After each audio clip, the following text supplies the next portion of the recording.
A paz do Senhor, pessoal. Olha, nós de volta com a nossa segunda aula de fundamentalismo. Eu pedi um trabalho aí a aula passada sobre os anabatistas, né? Houve aí muito o que falar, ouvi muitos áudios dos irmãos e houve muito comentário, certo? Grupos tanto no curso básico como também nos bacharéis em teologia, espalhado aí por todo o nosso país. Nós vimos aí a verdadeira fé. Muitos se descobriram, os outros colocaram autocrítica. Certo é que essa matéria está dando o que falar. Hoje nós vamos falar sobre algumas teses, o cristianismo e o seu fundamentalismo, tá? E eu gostaria de chamar a sua atenção, certo? O cristianismo e seus fundamentos. Eu gostaria de chamar a sua atenção para estar ligado aos textos bíblicos, tá? E você não tirar aí uma tese precipitada da sua crença, da sua igreja, o estatuto onde você está debaixo dele, da sua igreja. Eu falo sempre que você deve estar submisso à sua liderança. Vamos tomar um texto básico aqui para nós darmos o pontapé inicial. Está registrado em o Evangelho de Jesus, segundo escreveu São João, capítulo de número 5 e versículo de número 39, que diz, também 39. Examinai as Escrituras, porque julgais ter nelas vida eterna, e são elas mesmas que testificam de mim. Quando Jesus fala que a Escritura testificava nelas e que o povo dizia ter em Jesus ou ter na Escritura vida eterna, porém não conhecia o Cristo porque queriam matá-lo. De plástico. Muitas pessoas fazendo coisas erradas em nome de Deus. Nós vemos aí um histórico aí. Eu falo sempre que muitas pessoas estão ministrando a palavra em pecado, em erro, e diz assim, não me envergonho do Evangelho, porque é poder de Deus. Ele não tem vergonha do Evangelho, ele é a vergonha do Evangelho. Por quê? Porque ele não está vivendo aí um cristianismo transparente, ainda é um charlatão, é alguém que busca o fundamento nele de coisas que não existem. Muitos assim existiam nos tempos de Jesus. Então vamos examinar as Escrituras para que nós possamos ter vida eterna. E ela testifica do Cristo, tá? Vamos lá. O cristianismo e seus fundamentos.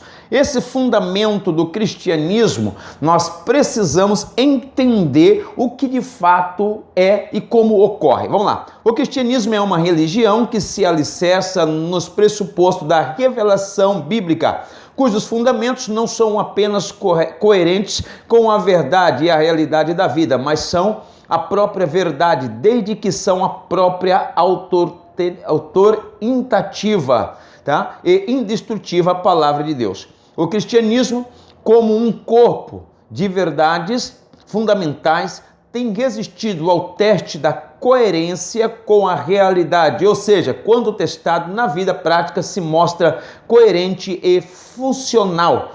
E esta prova, a aprovação tem sido feita através do século com sucesso, enquanto que todos os outros sistemas filosóficos e religiosos, conquanto mostrem sofisticado e fantástico sistema de ideias e princípios, nenhum deles resiste ao impacto com as simples realidades da vida. Não são coerentes, não funciona e nem pode funcionar, porque são feitos e a partir da própria elucidação humana, que não é onisciente e muito menos infalível como é a Bíblia Sagrada. Nós observamos aqui que o cristianismo, em observação ou com coerência às outras religiões e outros tipos de filosofias, não tem nenhuma coisa a ver com a outra, com o falso cristianismo, que é que nós falamos lá no princípio, quando citamos também os anabatistas. Então, devemos saber qual o fundamento da fé. Se de fato você tem vivido uma fé a qual o Senhor Jesus já tinha dito, aquele homem que edifica a casa na areia, ou a sua fé na rocha.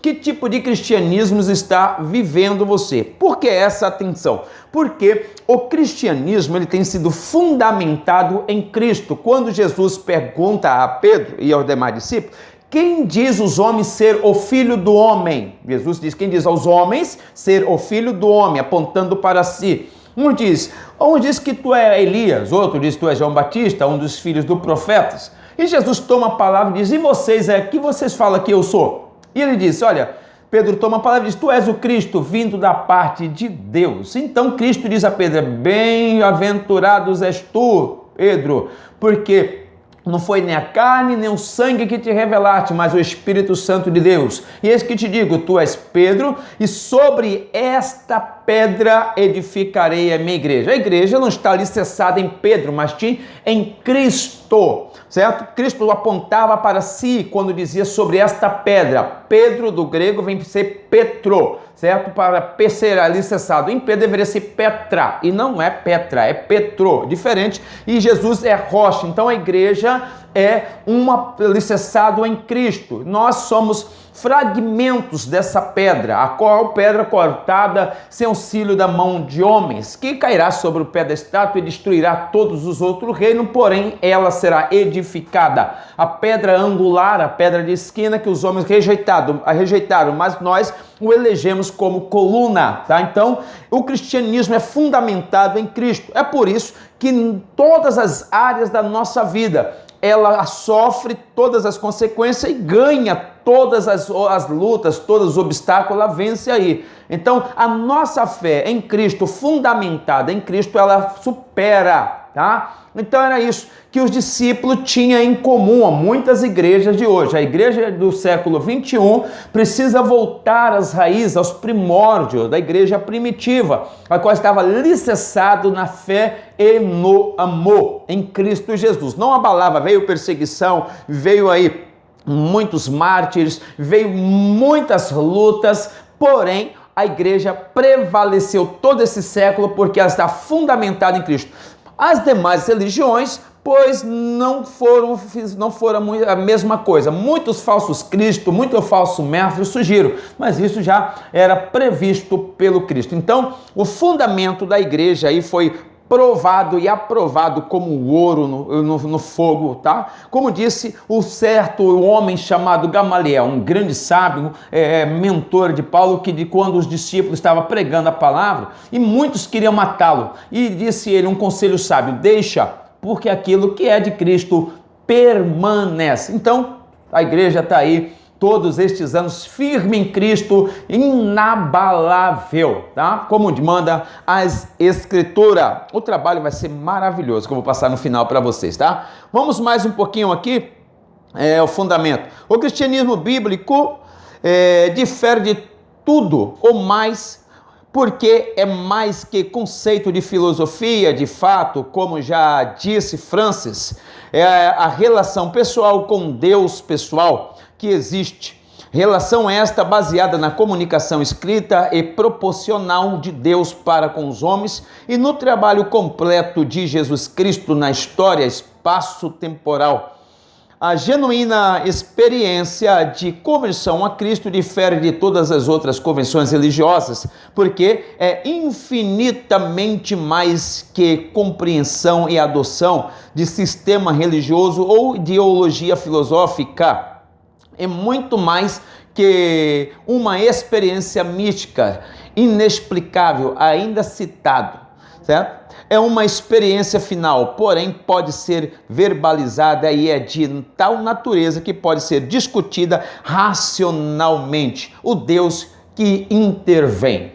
Quando nós observamos toda a questão de todas as formas de cristianismo, em comparação com falso cristianismo, falsa religiosidade, com falsas doutrinas, Paulo já previa isso. Olha, ainda que descer um anjo do céu pregando o evangelho, não seja esse que eu vos anuncio, se torne anátema. O cristianismo, ele é palpável. Deus, que era o verbo, se materializou entre nós e trouxe aí um fundamentalismo. E esta fé só pode se dar por intermédio de oração, ser ela tanto verbalizada ou escrita, como Deus fez a Moisés, ou de uma forma tocável, como o próprio Cristo se materializou. É indispensável que nós, que estamos fundamentados nele, utilizamos a matéria do fundamentalismo, fundamentado em Cristo, arraigado em Cristo, possamos ter também essa experiência dentro da sã doutrina, qual está disponibilizado a nós. O Deus invisível, mais real, onisciente, onipresente e onipotente, tá ok? Dentro disso que nós observamos aqui, nós precisamos entender que alguns pressupostos vão surgir. Quer ver? Vamos estar lendo aqui. O cristianismo como um sistema de crença é baseado nos pressupostos do teísmo cristão, ou seja, baseado em conceitos que têm de ser admitidos antes de começar qualquer discussão. Eis estes pressupostos são os verdadeiros fundamentos da verdadeira religião e que distingue o cristianismo de tudo ou mais. A metodologia do cristianismo é pressuposicional, começa com o Deus da Bíblia. Então, todos os pressupostos que nos levam a Cristo ou que nos levam a definir a nossa religião. O que é religião? Religar. Primeiro passo, você tem que entender o que é religião. No latim, religare. No nosso português, religar, tá? O que é religar? Nós estamos sendo religados em Deus. Então, qual é a religião que te religa em Deus? Maomé? Não. Que religião que te religa em Deus? Existe outra? Espiritismo? Não. Eu não estou aqui debatendo. A única religião que nos religa em Deus chama-se Cristo. É o único que nos religou em Deus. Certo? E a palavra diz que não existe outro caminho, outro mediador entre Deus e o homem, a não ser Jesus Cristo. Então, se religar, religião é religar, hein? Então, o único que nos religa em nós em Deus, que nos liga em Deus novamente, é Cristo. Então, é o cristianismo, o nosso fundamento é a Bíblia Sagrada. Então, pode inventar pressupostos que quiserem, porém, nós estamos religados em Deus por intermédio da Bíblia Sagrada e por intermédio do Cristo Jesus, tá? Eu quero ficar por aqui com essa primeira parte desta aula, lembrando a vocês que serão 4 aulas. Eu não leio toda a apostila, porém eu peço alguns trabalhos que está na apostila. E eu gostaria aqui de pedir o trabalho, pelo menos 10 mártires, vamos aumentar aqui, 20 mártires que morreram em prol do cristianismo, tendo ele a honra e a garantia de salvação em Cristo. Deus em Cristo vos abençoe. Até a próxima aula, querendo Deus. Esse negócio vai pegar fogo.